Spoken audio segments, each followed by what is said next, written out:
VIP Rosé 2011. On a une couleur qui est très très belle dessus. Très pâle, très clair. En fait, c'est des couleurs que l'on caractérise de pétales de rose.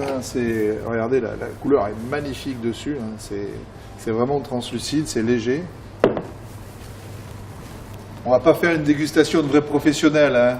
On va pas vous embêter avec ces mots-là. Le nez est fruité, c'est agréable. Légèrement floral, très léger. Vin de plaisir. Vin à servir à l'apéro avec des glaçons, avec des brochettes. Des 16 heures, bord de piscine, quand on a envie de se faire plaisir, n'importe quel ami à l'improviste, c'est le rosé qui va plaire. Exactement. Il existe aussi en magnum et double magnum. Il y a beaucoup de fraîcheur dessus. Comme je l'expliquais dans les dernières dégustations, on aime bien ce côté minéral quand même. Ben, on attaque bien cette dégustation. Belle mise en bouche.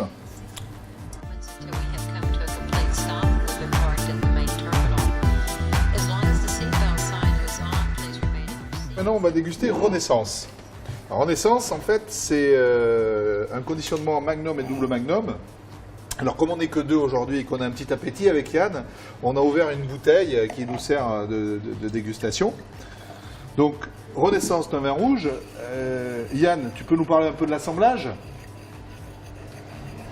Très jeune Syrah, très vieille Grenache, assemblage des deux, ce qui donne un vin très particulier qui a été mis qu'en magnum et double magnum, parce que c'est un vin très intense.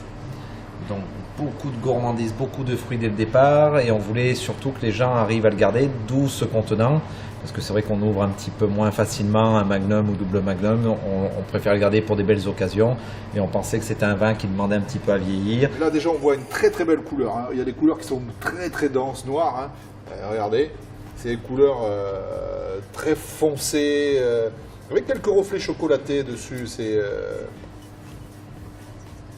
Après on a des nez... Et on a des nez qui évoluent. Comme ce sont des vins qui aiment l'air, plus ça prend l'oxygène, plus on les attend, et plus ça va aller sur des notes de garrigue, de fruits rouges. On retrouve ces traces de Syrah justement un peu jeune, ces vieilles grenaches. Alors, le vin, c'est fait pour s'accorder pratiquement avec tout. Il ne faut pas se mettre d'interdit. Et là-dessus, sur des choses comme ça, on a parlé nous de choses classiques, mais là, tu vois, j'étais en train d'imaginer un tagine ou autre.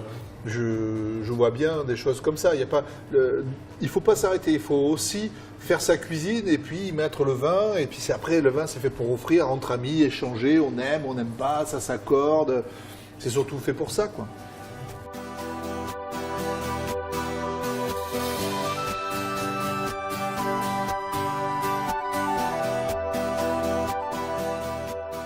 Alors 1610, cuvée très particulière, cuvée qui a été créée pour les 400 ans du domaine.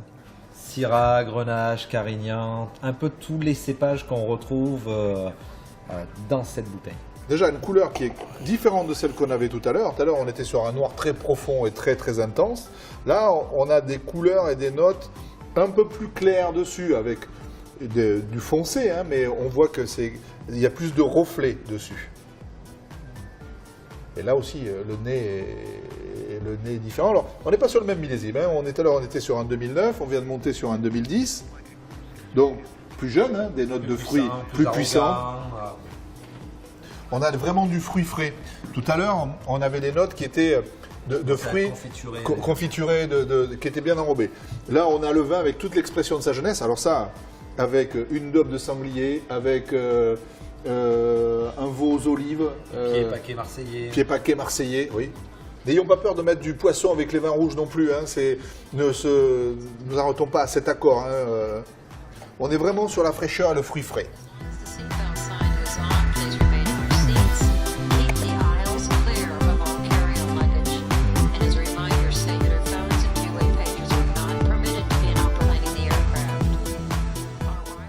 Jadis, c'est quand même une cuvée très particulière, vigne centenaire, Grenache, un peu de Carignan derrière. Une cuvée où on fait 1500 bouteilles en gros, où la vinification se fait grappe entière. Donc on prend la grappe, la rafle, les graines et on met tout dans la cuve comme je vous l'ai expliqué tout à l'heure. La couleur déjà amène ce côté un peu curieux sur ce vin, quoi.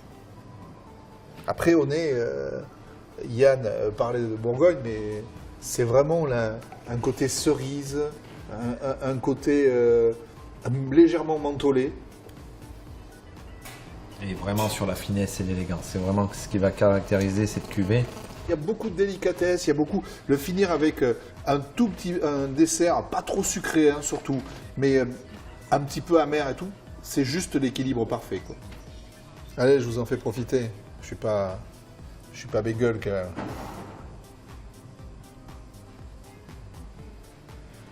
Bon, à la santé de jadis. Et merci de nous avoir écoutés. Ça se mérite. On behalf of your international flight attendants here in Miami, if you're a resident, welcome home.